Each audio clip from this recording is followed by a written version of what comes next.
يسألني كثير من المشاهدين عن رأيي في مؤتمر حزب الأصالة والمعاصرة، لكن ماذا عساي أن أقول؟ إلياس رجل والرجال قليل.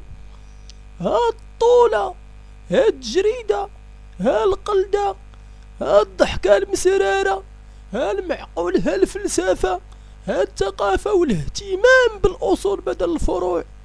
من ما جيتيه واعر ضونجي، وفيه شوية من المهدي بن بركة، شوية من المودودي، شوية من رشدي أباضة، شوية من تشي كيفارا، وشوية من عمر بن عبد العزيز، وشوية من روبن هود، وشوية من طرزان. إلياس كوبي. ايوا نقص في خرات الفقيه، راك زدتي فيه ماكيوز مشطلي هذيك اللحية عافاك.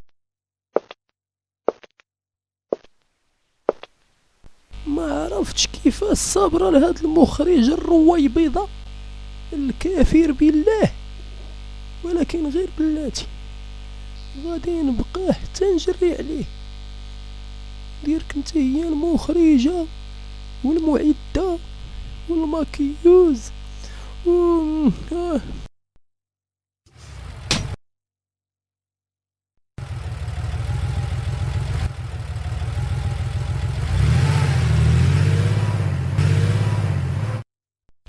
عندنا واحد السؤال في صفحة البرنامج على الفيسبوك، تيقول السؤال: بسم الله سيدي، واش الشيخ الفراري تيتفق مع المرجعية الفكرية ديال البام؟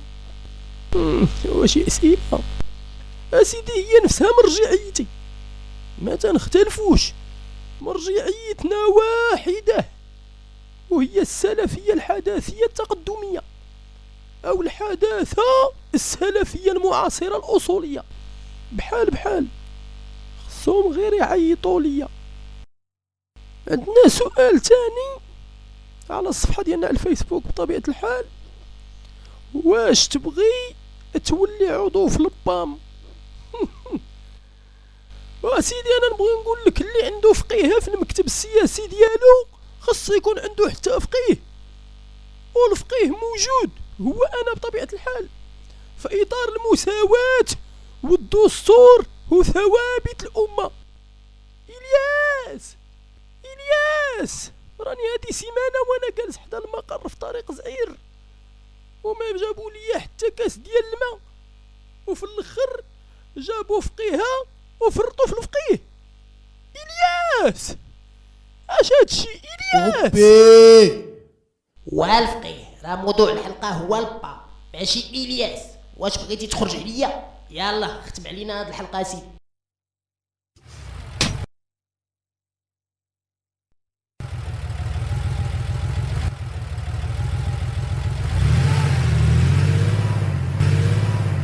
وختاما أقول لكم: بارطاجيو، يلا بارطاجيو، وقوموا بالضغط على جيم. أما هادوك اللي كيسبوني في اليوتيوب راه غير كفار وأعداء الوحدة الترابية، وما كيحترموش الثوابت، وإلا ما هداهمش الله راه غنجي ندعيهم واحد واحد. وأخيرا كلمة لإلياس العمري، غادي نهدي ليه هاد الأغنية العزيزة، يلا في خاطر إلياس وكاع الحباب في البام الصيك. أستغفرك الله وأتوب إليك. مين حبيبي أنا؟